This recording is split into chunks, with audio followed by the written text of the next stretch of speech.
السلام عليكم ورحمة الله وبركاته والحمد لله قال الله تعالى وإنك لعلى خلق عظيم صدق الله العليم. எல்லா புகழும் அல்லாஹ்வுக்கே உரித்தானது. நபிகள் நாயகம் ஸல்லல்லாஹு அலைஹி வஸல்லம் அவர்களின் மீதும் அவர்களுடைய குடும்பத்தார்கள் மீதும் அன்னாருடைய வாழ்க்கை வழிமுறைகளை பின்பற்றிய அத்துணை நல்லுள்ளங்கள் மீதும் அந்த அல்லாஹ்வின் சாந்தியும் சமாதானம் என்றென்றும் வந்து சேரட்டுமாக என்று பிரார்த்தித்தவனாக என் வார்த்தையை துவங்குகிறேன். அல்ஹம்துலில்லாஹ். கண்ணியமானவர்களே, குர்ஆன் ஷரீஃபிலே தபாரக்கல்லதி என்ற ஜுஸுவை முழுவதுமாக ஓத கேட்டிருப்போம். அல்லாஹு தஆலா இந்த ஜுஸுவிலே பல்வேறு செய்திகளை ஏராளமாக சொல்லி கொண்டு வருவான். ஒவ்வொரு அத்தியாயம் ஒவ்வொரு சிறப்பு பெற்றது. சூரத்துல் முல்க் இருக்கிறதே, யார் தினந்தோறும் மக்ரிபுடைய தொழுகைக்கு பின்னால் ஓதுவார்களோ அவர்களுடைய கபூர் வேதனை லேசாக்கப்படும். யாருக்கு ஓதுகிறார்களோ அவர்களுக்கும் கபருடைய வேதனை லேசாக்கப்படும். இப்படி அல்லாஹு தஆலா ஒவ்வொரு அத்தியாயத்திற்கும் ஒரு சிறப்பை வைத்திருக்கிறான். சூரா முஸம்மில், அதை யார் ஓதிக்கொண்டு அதிகாரிகளை பார்க்க செல்வார்களோ அந்த அதிகாரிகள் அவர்களுக்கு கண்ணியம் செலுத்துவார்கள், அந்த வேலைகள் இலகுவாக்கப்படும் என்றெல்லாம் ஒவ்வொரு அத்தியாயத்திற்கும் ஒவ்வொரு சிறப்பு இருக்கிறது. இப்படி அல்லாஹு தஆலா பல சிறப்புகளை பேசி கொண்டு வந்த அல்லாஹ் ஒரு ஆயத்தில் பேசுவான், வ இன்னக லஅலா குலுகின் அதீம். நபியே, நீங்கள் மகத்தான நற்குணத்தின் மீது படைக்கப்பட்டிருக்கிறீர்கள் என்று அல்லாஹு தஆலா பேசுகிறார். படைக்கப்பட்டோம், படைக்கப்படுகிறோம் என்று சொல்ல, படைக்கப்பட்டீர்கள். அல்லாஹு தஆலா படைத்து விட்டார். பெருமானார் ஸல்லல்லாஹு அலைஹி வஸல்லம் அவர்கள் தாயின் கருவறையில் உருவாவதற்கு முன்னால் அல்லாஹுடைய சிந்தனையில், அல்லாஹுடைய தாத்தில் அல்லாஹ் முஹம்மது ஸல்லல்லாஹு அலைஹி வஸல்லம் அவர்களை படைக்க வேண்டும் என்று எப்பொழுது அல்லாஹ் உதித்தானோ, அவருடைய எண்ணத்தில் உதித்ததோ, அதிலிருந்து பெருமானார் இந்த மண்ணுக்கு வருகின்ற வரைக்கும் ஒட்டுமொத்த எல்லா நற்குணங்களும் அல்லாஹு தஆலா அவர்களுக்கு தந்து விட்டான். ஸல்லல்லாஹு அலைஹி வஸல்லம் அவர்கள் இந்த உலகத்திலே எல்லா நபிமார்களின் காட்டிலும் ஆகப்பெரிய சிறப்புக்குரிய நபி. 1,24,000 நபிமார்கள் இருக்கிறார்கள். ஒவ்வொரு நபிமாருக்கும் ஒவ்வொரு குணம் அல்லாஹு தஆலா வழங்கினான். ஆனால் நபிகள் நாயகம் ஸல்லல்லாஹு அலைஹி வஸல்லம் அவர்களுக்கு அல்லாஹு தஆலா எல்லா நபிமாருடைய குணத்தையும் சேர்த்து பெருமானாருக்கு ஒட்டுமொத்தமாக வழங்கியிருக்கிறான். நீங்கள் வரலாறுகளில் பார்க்கலாம், மூசா அலைஹிஸ்ஸலாம் கோபக்காரராக இருந்திருப்பார்கள், யூனுஸ் அலைஹிஸ்ஸலாம் வரம்பு மீறக்கூடியவர்களாக இருந்திருக்கிறார்கள். இப்படி ஒவ்வொரு நபிமார்களும் தங்களுடைய வாழ்க்கை பின்னணியில் ஏதாவது ஒரு இடத்திலே அல்லாஹ்வுக்கு சற்று பிசரக்கூடிய அளவில், சற்று வழுக்கக்கூடிய அளவில் நடந்திருந்தாலும் நபிகள் நாயகத்துடைய வாழ்க்கையிலே எங்கேயுமே அல்லாஹ்வை அவர்கள் கோபப்பட செய்ததாகவோ, எங்கேயுமே அல்லாஹு தஆலாவை வருத்தப்பட செய்ததாகவோ அல்லாஹுடைய ரசூல் எங்கேயுமே நடந்தது கிடையாது. 63 ஆண்டு கால வாழ்க்கையிலே பெருமானார் இந்த உம்மத்திற்கு ஒரு அழகான சிறப்பான முன்மாதிரியான வாழ்க்கையை வாழ்ந்து காமித்திருக்கிறார்கள். ரத்தின சுருக்கமாக ரசூலுல்லாஹி ஸல்லல்லாஹு அலைஹி வஸல்லம் பற்றி சொல்ல வேண்டும் என்றால், நபிகள் நாயகம் நற்குணத்தின் தாயகம். பெருமானார் இந்த உலகில் வாழும் காலமெல்லாம் நற்பண்புகளோடு வாழ்ந்திருக்கிறார்கள். மனிதன் இன்றைக்கு இந்த உலகத்தில் ஒவ்வொரு மனிதனுக்கும் தேவையானது, அவசியமானது பணம். அந்த பணம் இருந்தால்தான் இந்த உலகத்தில் மதிப்பு என்பதாக நாம் நினைத்து கொண்டிருக்கிறோம். உண்மையிலே அது 100க்கு 100 உண்மைதான். இந்த உலகத்தில் பணம் இருந்தால்தான் மதிப்பு. பணம் இருந்தால் தான் அவன் ஏற எடுத்து பார்க்குறான். பணம் இல்லைன்னா ஏற எடுத்து கூட பார்க்கறது இல்லை. ஆனால் அவன் வீட்டில் போய் பீரோ திறந்து பார்த்தா 10 காசு கூட இருக்காது. ஆனால் 4 பேருக்கு மத்தியில் அவன் கொடுக்குற பில்டப் இருக்குது பாருங்க, அல்லாஹு அக்பர், இன்னும் பெரிய கோடீஸ்வரர் மாதிரி. காசு பணம் இல்லாவிட்டாலும் அந்த பெருமைக்கு ஒன்றும் குறைஞ்சபாடு கிடையாது. அல்லாஹுடைய ரசூல் அப்படி கிடையாது. மக்கா முழுவதும் தங்கமாக நிரப்பி கொடுத்தாலும், மக்காவையே சுருட்டி கையில் கொடுத்தாலும் ரசூல் ஸல்லல்லாஹு அலைஹி வஸல்லம் சொன்ன அந்த அற்புத நபி மொழிகள் அழகாக இன்றைக்கும் சிந்தனையிலே பதிவாயிருக்கிறது. நீங்கள் ஒரு கையில் சூரியனையும் ஒரு கையில் சந்திரனும் கொடுத்தாலும் என் கொள்கையை நான் மாற்றிக்கொள்ள மாட்டேன் என்று சொன்னவர்கள் தான் பெருமானார் ஸல்லல்லாஹு அலைஹி வஸல்லம் அவர்கள். எந்த காலத்திலும் ஒரு பெரிய செல்வந்தராகவோ அல்லது ரொம்ப கரீப், ரொம்ப தாழ்ந்தவர்களாக பெருமானார் வாழ்ந்ததே கிடையாது. எல்லா நிலையிலையும் ஒரு நடுநிலையான ஒரு மூமினாக, ஒரு நடுநிலையான ஆபிதாக பெருமானார் இந்த மண்ணிலே வாழ்ந்திருக்கிறார்கள். நபிகள் நாயகம் நினைத்திருந்தால் இந்த மண்ணிலே எப்படியும் வாழ்ந்திருக்கலாம். ஒரு பெரிய ராஜ வாழ்க்கை வாழக்கூடிய அந்தஸ்தை அல்லாஹ் பெருமானாருக்கு வழங்கியிருந்தான். நபிகள் நாயகமே சொல்லுவார்கள், நான் நினைத்திருந்தால் உஹுது மலையை தங்கமாக ஆக்கி கொடு என்று கேட்டாலும் அல்லாஹ் எனக்கு அந்த மலையை தங்கமாக ஆக்கி கொடுத்திருப்பான். அந்த மலையை நான் என் குடும்பத்தாருக்கு பங்கு வைத்து தந்திருப்பேன். அந்த அளவுக்கு அல்லாஹ் நான் துவா செய்தால் தரக்கூடியவனாக இருந்தான். ஆனால் பெருமானார் இந்த உலகத்திலே அப்படி பகட்டுக்காக வாழ வேண்டும் என்று அவர்கள் ஆசைப்பட்டதே கிடையாது. எல்லா நிலையிலையும் தன்னை ஒரு சாதாரண ஒரு எளிமையான அல்லாஹ்வுக்கு பிடித்த ஒரு அடியானாக வாழ வேண்டும் என்றுதான் அவர்கள் ஆசைப்பட்டார்கள். அதனுடைய வெளிப்பாடு தான் அல்லாஹ் சொல்லுவான், நீங்கள் முழுமையான நற்குணத்தின் மீது படைக்கப்பட்டிருக்கிறீர்கள். வாழும் காலமெல்லாம் பணத்தோடு வாழ்வது முக்கியமல்ல, நல்ல குணத்தோடு வாழ வேண்டும். அதுதான் ஒரு முஸ்லீமுக்கு அடிப்படை நல்ல பண்பு. சமயமும் சந்தர்ப்பமும் ஏற்படும் போது நமக்குள்ள அந்த பண்புகள் எல்லாம் கொஞ்சம் வரம்பு மீறிடுச்சுன்னா நம்ம சுயரூபம் என்னன்னு தெரிய வரும். ஒரு மனிதர்கிட்ட போய் ஒரு வாக்குவாதம் பண்ணுறோம், அவர் அது கீழ் செய்கிறாரு, பதில் தர்றார். ஒரு கட்டத்துக்கு மேலே அவர் கோவப்பட்டு தான் யாருன்றதை எதிரில் ஒருவருக்கு புரிய வச்சிருவார். என்னை நீங்கள் மரியாதையாக நினச்சிட்டு இருக்கலாம், என்னை நீங்கள் கௌரவமாக நினச்சிட்டு இருக்கலாம், என்னை மகான்னு நினச்சிட்டு இருக்கலாம். ஆனால் ஒரு கட்டத்துக்கு மேலே அவரை நம்ம சீண்டிட்டோம்னா அவருக்குள்ளே இருக்கிற மிருகம் கொஞ்சம் வெளியே வந்துட்டு போகும். இதெல்லாம் மனிதனுக்கு உள்ளது தான். ஆனால் நபிகள் நாயகம் அப்படி கிடையாது. எவ்வளவு சீண்டினாலும் எவ்வளவு அவமானப்படுத்தினாலும் பெருமானார் வரலாற்றில் போய் பாருங்கள், ஒரு இடத்திலும் கூட பெருமானார் பழி வாங்கியதே கிடையாது. ஒரு இடத்தில் கூட நாயகம் யாரையும் அவமதித்ததே கிடையாது. இன்னைக்கு நம்ம சமூகத்தில் இந்த நற்குணங்களோடு வாழக்கூடிய முஃமின்களை பார்க்க முடியுதா? ஆக குறைவாக இருக்கிறது. பெருமானார் ஸல்லல்லாஹு அலைஹி வஸல்லம் வாழும் காலம் எல்லாம் நல்ல அக்லாக்கோடு வாழ்ந்தார்கள். மறுமை நாளில் உண்மையான வெற்றியாளர் யார் என்று கேட்டால் அல்லாஹ்வுடைய ரசூல் சொன்னார்கள், பணத்தால் அல்ல, யார் உலக வாழ்க்கையிலே நல்ல குணத்தால் வாழ்ந்தார்களோ அவர்கள் தான் மறுமையில் ஆக சிறந்த வெற்றியாளர்கள். பத்ருடைய போர்க்களம், போருக்காக ரசூல் ஸல்லல்லாஹு அலைஹி வஸல்லம் போய் கொண்டிருக்கிறார்கள். சஹாபாக்களோடு பயணிக்கிறார்கள். பயணிக்கும் தருவாயில் பெருமானார் ஒட்டகத்திலே உட்கார்ந்திருக்கிறார்கள். 2 சஹாபி கீழே நடந்து வருகிறார்கள். அதில் அபூ லுபாபா என்று சொல்லக்கூடிய ஒரு சஹாபி, பெருமானார் சொன்னார்கள், இப்பொழுது நான் இறங்குகிறேன், நீங்கள் இருவரும் ஏறி ஒட்டகத்தில் அமருங்கள். அந்த சஹாபிகள் சொன்னார்கள், யா ரசூலல்லாஹ், நாங்களே நடந்து வருகிறோம், நீங்களே உட்கார்ந்து வாருங்கள், எந்த பிரச்சனையும் இல்லை. நபிகள் நாயகம் ஸல்லல்லாஹு அலைஹி வஸல்லம் சொன்னார்கள், அது போருக்கான மரபு கிடையாது. நான் தலைவனாக இருந்தாலும் நீங்கள் தொண்டனாக இருந்தாலும் உங்களுக்கும் கால்கள் இருக்கிறது, உங்களுக்கும் வலி வேதனைகள் இருக்கிறது. கொஞ்ச நேரம் நான் ராகத்தாக உட்கார்ந்து வந்தால் கொஞ்ச நேரம் நீங்களும் ராகத்தாக உட்கார்ந்து வாருங்கள் என்று முறை வைத்து, ஒரு 2 கிலோமீட்டர் ரசூல்லா உட்கார்ந்து போறாங்கன்னா அடுத்த 2 கிலோமீட்டர் ரசூல் ஸல்லல்லாஹு அலைஹி வஸல்லம் நடந்து போவார்கள். ஆனால் இன்னைக்கு உள்ள தலைவர்கள் எல்லாம் ஒரு குறிப்பிட்ட இடத்துக்கு போகணும்னா தொண்டை கடைசி வரைக்கும் தலைவனுக்கு செருப்பாக தான் இருக்கணும். இது ஒரு யதார்த்த ஒரு நிலை. இது இன்னைக்கு உள்ள தலைவர்கள் அப்படிதான் இருக்கிறாங்க. சீட்டுக்கும் சேருக்கும் மாறுற தலைவர்களுக்கு மத்தியில் நபிகள் நாயகம் எந்த காலத்திலும் கோடி கோடி கொட்டி கொடுத்தாலும் என் கொள்கையை நான் மாற்றிக்கொள்ள மாட்டேன் என்று சொன்னவர்கள் தான் உத்தம நாயகம். அப்படிப்பட்ட அந்த நாயகத்துடைய உம்மத்தில் வந்தவர்கள் தான் இன்றைக்கு நாம் எப்படி வாழ்ந்து கொண்டிருக்கிறோம்? நற்குணங்களை இழந்தவர்களாக வாழ்ந்து கொண்டிருக்கிறோம். ஆனால் நாம் நினச்சிட்டு இருக்கிறோம், என்கிட்ட நல்ல குணம் இருக்குது, நான் ரொம்ப பொறுமைசாலி, நான் ரொம்ப தன்னடக்கம் உள்ளவன், நான் ரொம்ப தன்மையாக ரொம்ப நளினமானவன், எங்கிட்ட இருக்கிற பண்பு வேறு யார்கிட்டையும் இருக்க, நமக்கு நாமளே ஏமாத்திக்கணும். அப்படி கிடையாது. ஒரு கட்டம் வரைக்கும் நம்ம இடத்துல அந்த பொறுமை மீறி விட்டால், எல்லையை கடந்து விட்டால் நாம் யாருன்றது நமக்கு அல்லாஹ் தஆலா புரிய வைத்து விடுவான். மௌத்து வரைக்கும் நல்ல குணங்களோடு நாம் வாழ வேண்டும் என்றால் இன்றைக்கு ஓதப்பட்ட அந்த ஆயத் வ இன்னக லஅலா குலுகின் அதீம், இந்த ஆயத்தை ஓதி அல்லாஹ்ட்ட துவா செய்யுங்க. இந்த ஆயத்திற்குள்ள எப்படி நபிகள் நாயத்தை நீ நற்குணத்தால் படைக்கப்பட்ட என்று சொன்னாயோ அந்த ஆயத்தின் பொருட்டால் கேட்கிறேன், யா அல்லாஹ், என்னையும் என் சந்ததிகளையும் மௌத்து வரைக்கும் நற்பண்புகளோடு வாழவை. பெருமானாருடைய வாழ்க்கையிலே அபு உமாமா ரலி அவர்கள் அறிவிக்கிறார்கள், ஸல்லல்லாஹு அலைஹி வஸல்லம் ஒரு வாலிபர் வந்தார். ஸல்லல்லாஹு அலைஹி வஸல்லம் உட்கார்ந்துருக்கிறாங்க. வந்து அந்த வாலிபர் சொன்னார், யா ரசூலல்லாஹ், நான் விபச்சாரம் செய்ய ஆசைப்படுகிறேன்னார். நபிகள் நாயகம் ஸல்லல்லாஹு அலைஹி வஸல்லம் அவர்கள் கோவப்படலை.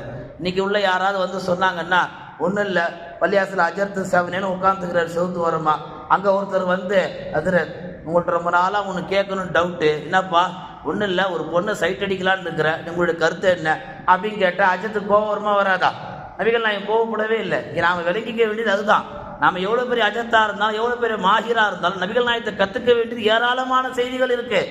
நபிகள் நாயகத்துடன் யாரும் உயர்ந்தவங்க கிடையாது. அன்பார்ந்தவர்களே, ஸல்லல்லாஹு அலைஹி வஸல்லம் சொன்னார்கள், அன்பு வாலிபரே, உனக்கு விபச்சாரம் செய்ய ஆசையாக இருக்கிறதா? ஸல்லல்லாஹு அலைஹி வஸல்லம் அந்த இடத்திலேயே அந்த வாலிபரை அற்புதமாக திருத்தினார்கள். உன் தாயிடத்தில் அந்த மாதிரி வேற யாராவது ஆசைப்பட்டா நீ சும்மா இருப்பியா அப்படின்னு கேட்டாங்க.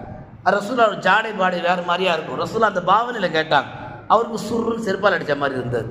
அடுத்து நபிகள் நாயகம் கேட்டாங்க, சரி உன் மனைவி கிட்ட யாராவது அந்த மாதிரி இருக்குன்னு ஆசைப்பட்டா நீ சும்மா இருந்துருவியா அப்படி கேட்டாங்க ரசூல் ஸல்லல்லாஹு அலைஹி வஸல்லம். இப்படி தாயையும் தன்னுடைய மனைவியையும் தன்னுடைய சகோதரியும் தன்னுடைய மகளையும் தன் தந்தையுடைய சகோதரி மகளையும் தன் தாயுடைய சகோதரி மகளையும் எல்லா பெண்களையும் முன்வைத்து இவங்கள்ட்ட எல்லாம் அடுத்த ஆம்பளைங்க வந்தா நீ பேசாம இருப்பியா? அப்போ அவர் பொங்குனார், நான் எப்படி பேசாம இருப்பேன்? என் சொந்த பந்தத்துக்கிட்ட ஒருத்தர் அந்நிய பெண்ணுகிட்ட ஒருத்தர் நெருக்கிறான்னா இதே கோபம் தானே எல்லாருக்கும் இருக்கும். ஸல்லல்லாஹு அலைஹி வஸல்லம் அவர்கள் அழகாக புரிய வைத்தார்கள். சொல்ல வரக்கூடிய செய்தி, இந்த சமூகத்தில் நபிகள் நாயகம் மற்றவர்களிடத்தில் நம்மை போன்று காட்டுமிராண்டித்தனமாக ஒரு கேள்வி ஒருவர் கேட்கிறார் என்றால் அந்த கேள்விக்கு நளினமாக பதில் சொல்ல கற்றுக்கொள்ள வேண்டும். எனக்கு 4 எழுத்து தெரியும், நான் 4 பட்டம் வாங்கிட்டேன், நான் அப்படி இப்படி தன்னை நினச்சிக்கிட்டு இருந்தா எந்த மனிதர்கிட்டையும் நம்மளால் என்ன செய்ய முடியாது, நளினமாக வாழவே முடியாது. பட்டங்களும் பதவிகளும் அந்த படிப்பும் ஒரு மனிதனை உயர்த்திறார். நல்ல குணம்தான் ஒரு மனிதனை இந்த உலகத்தில் உயர்த்தி நிப்பாட்டி வைக்கும். பெருமானார் ஸல்லல்லாஹு அலைஹி வஸல்லம் அவர்கள் அந்த சஹாபி அன்றைக்கு அப்படி நளினமாக பேசியதன் பரக்கத்து என்ன தெரியுமா? அபூ மாமா சொல்லி காமிக்கிறார், அந்த மனிதர் மௌத்தா போற வரைக்கும் பெண்களுடைய வாசனை இல்லாமலே அவர்கள் வாழ்ந்தார்கள் என்று. எவ்வளவு அற்புதமான ஒரு நசியத், ஒரு சீர்திருத்தம். இப்படிப்பட்ட நற்குணத்திற்கு சொந்தக்காரர் தான் நபிகள் நாயகம் ஸல்லல்லாஹு அலைஹி வஸல்லம் அவர்கள். பெருமானார் ஸல்லல்லாஹு அலைஹி வஸல்லம் அவர்கள் இந்த உலகத்தில் வாழும் பொழுது உஹுதுடைய போர்க்களத்திலே நபிகள் நாயகத்துடைய அற்புதமான அந்த பரக்கத்தான பல்லு ஷஹீதாக்கப்படுகிறது. அந்த பல் ஷஹீதாக்கப்பட்டதற்கு பின்னால் ஜிப்ரைல் கேட்டார்கள், யா ரசூலல்லாஹ், உங்கள் புனிதமான பல்லை இவர்கள் உடைத்திருக்கிறார்கள், நீங்கள் உத்தரவிடுங்கள், இந்த மக்களை 2 மலைக்கு நடுவில் நான் நசுக்குகிறேன். அல்லாஹ் அதற்கான உத்தரவு எனக்கு தந்து விட்டால் நானும் தயாராக இருக்கிறேன். நல்லா கவனிக்கணும். அல்லாஹ்வுக்கும் கோபம் வந்துருச்சு, ஜிப்ரைலுக்கும் கோபம் வந்துருச்சு, சுற்றி இந்த சஹாபாக்களும் கோபம் வந்துருச்சு. நியாயமாக யார் கோபம் பண்ணுமோ அவங்களுக்கு கோபமே வரல. அதெல்லாம் வச்சு தான் இன்றைக்கி இயக்குநர்கள் படம் எடுத்து காசை கோடி கோடியாக சம்பாதிக்கிறாங்க. நான் அந்த படத்தோட பெயரையோ அந்த நடிகரை நான் இங்கே குறிப்பிட விரும்பலை, அதுக்கு தகுதியானவங்க கிடையாது அவனுங்க. இங்கே இஸ்லாத்தினுடைய வரலாறுகளை முஸ்லீம் சமூகம் படிப்பதை விட மாற்றார்கள் படிக்கிறார்கள். அந்த வரலாறு, அந்த ஸ்டோரியை படிக்கிறார்கள். அதை படித்து அதை வாழ்வியலாக எடுக்காமல் பொருளாதாரமாக மாற்றுகிறார்கள். இன்றைக்கு எத்தனை கதாபாத்திரங்கள் வருதோ அது அத்தனையும் நல்ல கதாபாத்திரம் அனைத்தும் பெருமானாருடைய வாழ்க்கையிலிருந்து உருவனது தான். யாரும் சுயமாலாம் சிந்திச்சதே கிடையாது. பெருமானார் ஸல்லல்லாஹு அலைஹி வஸல்லம் ரோட்டுகளில் நடந்து வருவார்கள். இன்றைக்கி நீங்கள் ஊராக போனால் பார்க்கலாம், அந்த இடத்த தனியாக மென்ஷன் பண்ணி வச்சுருப்பாங்க. ஒரு வயதான அம்மா தினந்தோறும் குப்பைகளை கொட்டுவார்கள். ஒரு நாள் கொட்ட தவறி விட்டார்கள். ரசூலுல்லாஹி ஸல்லல்லாஹு அலைஹி வஸல்லம் அவர்கள் தன் வேலையெல்லாம் ஒதுக்கி வச்சுட்டு மேலே ஏறி படிக்கட்டில் போய் அந்த அம்மாவை நலம் விசாரிச்சுட்டு இன்னைக்கு ஏன் குப்பை கொட்ட வரலேன்னு கேட்டாங்க. இன்னைக்கு காலம் எப்படி ஆயிடுச்சு, உண்மையிலேயே குப்பாள்றவங்க தினம் வர்றதே கிடையாது. அப்படி ஒரு காலம் போயிட்டு இருக்குது. ஆனால் ரசூல் ஸல்லல்லாஹு அலைஹி வஸல்லம் காலத்தில் தான் மேலே தினம் குப்பை கொட்ட ஒரு அம்மா வரலையே, இன்னைக்கு தவறிட்டாங்களே, இன்னைக்கு அவங்க என்ன நினைச்சிருப்பாங்களோ, அவங்க மனசு எவ்வளோ வலிச்சிருக்குமோ, அந்த அளவுக்கு இப்படி ஒரு மனிதரை இந்த உலகத்தில் எங்கேயுமே நம்மளால பார்க்கவே முடியாது. அப்படிப்பட்ட ரசூல் ஸல்லல்லாஹு அலைஹி வஸல்லம் படியேறி போய் ஏன் இன்னைக்கு கொட்டலை. இன்னொரு அறிவிப்பில் பெருமானார் ஸல்லல்லாஹு அலைஹி வஸல்லம் நடந்து போவாங்க. ஒரு வயதான அம்மா தூக்க முடியாத மூட்டையை தூக்கிட்டு போவாங்க. இப்போ அந்த அம்மாட்ட போய் ரசூல் ஸல்லல்லாஹு அலைஹி வஸல்லம் நான் உங்களுக்கு உதவி செய்கிற தாயாருன்னு சொல்லி மூட்டைகளை சுமந்துக்கிட்டு போய்கிட்டே இருப்பாங்க. அப்போ அந்த அம்மாட்ட ரசூலுல்லாஹ் கேட்பாங்க, எங்கே போகிறீங்க இந்த இடத்துல? அப்போ அந்த அம்மா சொல்லுவாங்க, இந்த மக்காமா நகரில் ஒருவர் இருக்கிறார், அவருக்கு பேர் முகம்மது, இல்லாத புல்லாத சொல்கிறார், அவர் புதிய மார்க்கத்தை கொண்டு வந்துள்ளார், அதனால் அவர் முகத்தை நான் பார்க்கக்கூடாதுன்னு இந்த ஊரை விட்டு நான் வெளியே போகிறேன். ஒரு கட்டத்தில் கடைசியாக அந்த மூட்டையை இறக்கி வைக்கும் பொழுது அந்த அம்மா ஒரே ஒரு கேள்வி கேட்டாங்க, ஆமாம் இவரை நல்லவராக இருக்கிறீங்களே, வழியை வந்து உதவி செய்கிறீங்களா, உங்கள் பேர் என்ன? அப்போ தான் ரசூல் ஸல்லல்லாஹு அலைஹி வஸல்லம் சொன்னாங்க, இவ்வளோ நேரம் யாரை திட்டிட்டு இருந்தீங்களோ அந்த முகமது தான் நான் என்று சொன்னார்கள். அந்த கணமே இஸ்லாத்தில் வந்தார்கள். இப்படி தன்னை திட்டக்கூடியவர்கள் ரசூல் ஸல்லல்லாஹு அலைஹி வஸல்லம் கொஞ்சம் கேப் கொடுத்தாங்க. இன்னைக்கு நம்மளை பற்றி ஒருத்தவங்க பேசியிருப்பாங்க, அது காதுக்கு வந்திருக்கோம், உங்களை அவர் அப்படி சொல்லிட்டார், அது இவர் காதில் விழுந்திருக்காது. இவர் உடனே போய் ஒரு சட்டையை பிடிப்பார், நீ எப்படி என்ன சொல்லலாம்? இவர் கேட்டே இருக்க மாட்டார், எவனோ ஒருத்தன் சொல்லியிருப்பான், அதை இவர் நம்பி அடுத்தவரை போய் சண்டையிடக்கூடிய சமூகமாக இன்றைக்கு நம்மால் பார்க்க முடிகிறது.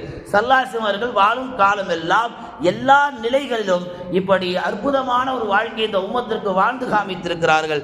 அதே ஸல்லல்லாஹு அலைஹி வஸல்லம் அவர்கள் அவருடைய நளினத்தன்மை எடுத்து காட்டுவதற்கு இன்னொரு வரலாறு. பள்ளிவாசலில் ஒரு கிராமவாசி உள்ள வர்றார். உள்ள வந்து என்ன செய்கிறார், ஸல்லல்லாஹு அலைஹி வஸல்லம் இருக்கின்ற பொழுது சிறுநீர் கழித்து விடுகிறார். ஸல்லல்லாஹு அலைஹி வஸல்லம் இந்த நிலையை கண்டு சஹாபாக்களை கூப்பிட்டு அந்த நஜீஸை சுத்தம் செய்யினாங்க.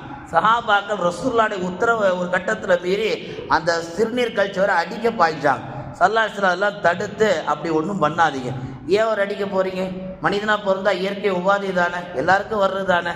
அவர் கொஞ்சம் வேகமாக வந்துருச்சு, இதில் என்ன தப்பு இருக்குது? ஒரு வாளி தண்ணியை ஊற்றி விடுங்க, பிரச்சனை முடிஞ்சு போச்சு. இன்றைக்கி உள்ள நிலைமையாக இருந்தால் என்ன ஆயிருக்கும்?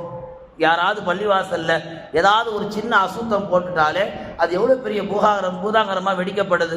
சல்லாஹ் வாழ்க்கையிலிருந்து பெற வேண்டிய இந்த சமூகம் படிப்பினை பாடம் சும்மா பேரளவில் தான். நாங்கள் நபிகள் நாய் உம்மத்து, நாங்கள் நபி நாயுடைய சமூகமாக இருக்கிறோம், நாங்கள் நபி நாயத்தை பிரியப்படுறோம், நாவலோடு தான் சொல்கிறாங்களே தவிர செயல் வடிவத்தில் யாரும் இன்றைக்கு காட்டுவது கிடையாது.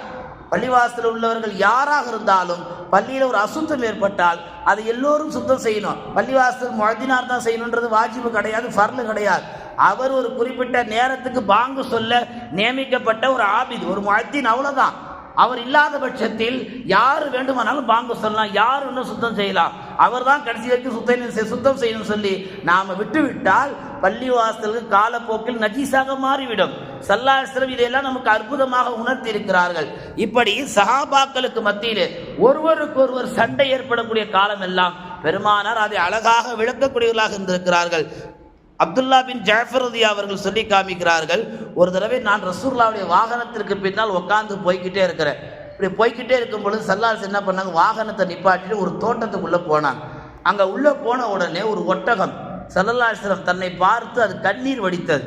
நபிகள் நாயகம் ஸல்லல்லாஹு அலைஹி வஸல்லம் அந்த ஒட்டகத்துக்கு அருகாமையில் போய் அதனுடைய தலையை தடவி கொடுத்து இந்த ஒட்டகத்தின் எஜமானர் எங்கே என்று கேட்டார்.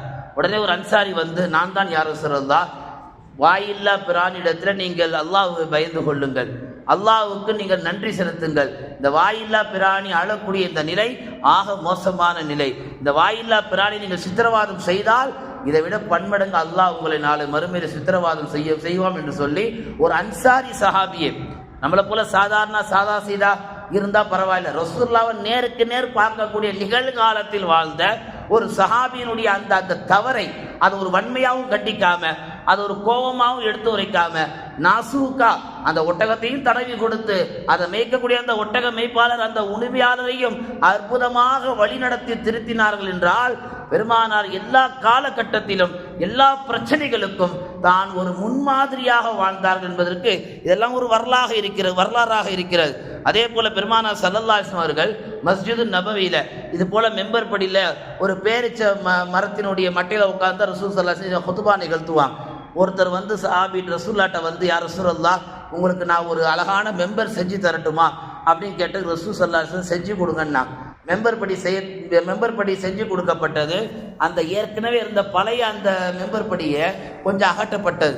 அந்த அகற்றப்பட்ட அந்த மரக்கட்டை பெருமானாரை பார்த்து வருத்தம் அடைந்ததாக புகாரில் பதிவு செய்யப்பட்டிருக்கிறாங்க.